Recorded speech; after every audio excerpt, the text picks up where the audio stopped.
Қайырлы күн, барша YouTube көрермендері. Мен бүгін сіздермен кішкене Рим цифры жайлы кішкене айтпақпын. Негізі цифрлардың түрлері өте көп екен. Грек цифры бар, Вавилон цифры бар, армян, грузин цифры да бар. Енді ол цифрлардың бәрі де қазір қолданыста жоқ. Тек мына Рим цифры аз кем қолданылады. Оның эстетикалық, символикалық мәні бар дейді. Осы цифрмен Рим папасы кей документтерге қол қояды екен.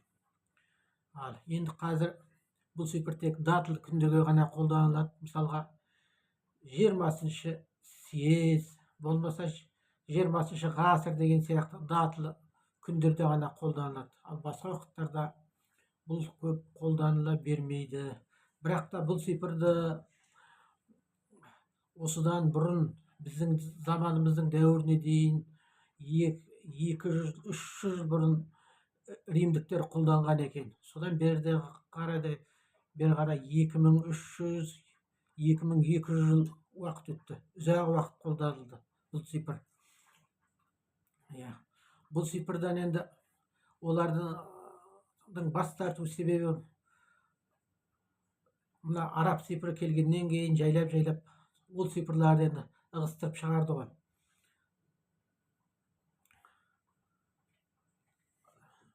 Енді бұл цифрдің өте ыңғайсыз қолдануға өте ыңғайсыз болатын себебі бар. Мысалға саудагер болсын, бір шаруа болсын, өзінің бір шаруасына банағы есепшін шақыратын көрінеді. Есепші бір күндері күттіріп, оның да енді басқа шаруалары олар келетін көрінеді. Содан кейін ана қолындағы үлкен кітабын ашып қарайтын көрінеді. Енді мына есепті біз оны былай етіп есептейміз деп бастайтын көрінеді. Енді кейде ол ыңғайсыз болып қалатын болса, ол айтады дейді, жоқ, мен есептей алмаймын сіздің бұл неңізді, себебі менің кітабымда жоқ бұл. Істеймін енді дейді, кітапты банағы үлкен кітабын кері жинап жатып қолтығына қысып алады да кері кетіп қалатын көрінеді. Осылай Рим цифры 13-ші ғасырға дейін жалғасып келді, немесе Ренессанс заманына дейін келді дейді. Бұл цифрды алғаш болып бұдан бас тартқан Италия, одан кейін батыс европалықтар, одан 18-ші ғасырда Россияда да, патшалық Россияны айтам, бәрі де бас тартып, оның орнына мына араб цифры келді ғой енді. Араб цифры дейміз. Енді бұл банағы Рим цифрының өте ыңғайсыз, тіпті төртамалды да, арифметикалық төртамалды да бұл неменен шығаруға болмайды дейді ғалымдар. Себеп, мысалға 8 деген цифрды алып қарайық. Ол былай етіп жазылады екен.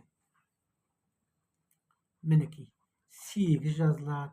28 деген цифрды алып қарайтын болсаң, мінекей шұбатылып осылай етіп жазылады.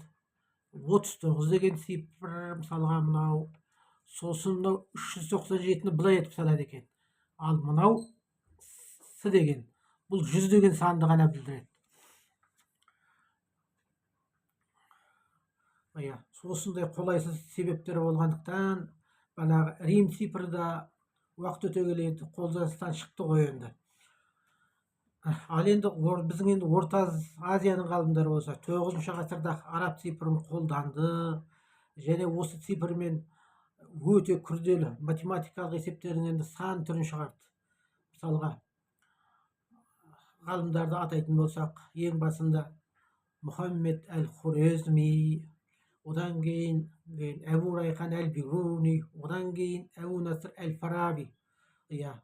Бұлар осы цифрменен сан түрлі күрделі есептерді шығарды. Олар енді өте бір ғұламалар болған сондай. Ал енді бұл уақытта енді Европа болса жаңағы цифрларменен ешқандай дамымай, сол мешеу қалпында жатты. Тіпті олардың дамымағандықтары соншалық, олар тіпті жуынуды да білмейді дейді бұл уақыттарда.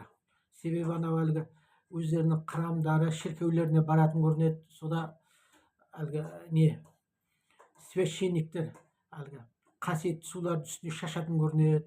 Сол суу енді кеуіп кетпесін, кепкен күннің өзінде де үстіміздегі бақ қырыс ана шәйіліп ұшып кетпесін деп жүре беретін көрінеді, жуынбайтын көрінеді. Тіпті корольдер де сондай болған енді. Ал енді сөйткен Европа қазір қандай? Ал дамыдық деген сол анау 9 ғасырда дамыды деген Орта Азия қандай енді? Вот сұрақ. Иә. Қазір қандай, бұл қандай, осы ғой енді. Осы үшін де мен римский сіздермен аздап кішкене ой бөліскім келді. Иә, енді келіп жеткен жаңа жылымыз құтты болғай. Бақ береке ырыс кетпесін. Иә, сіздерді жамандаған жан болса, екі қолы арқасына жетпесін. Иә, ағайын, лайк басып, пікір білдіре отырыңыздар.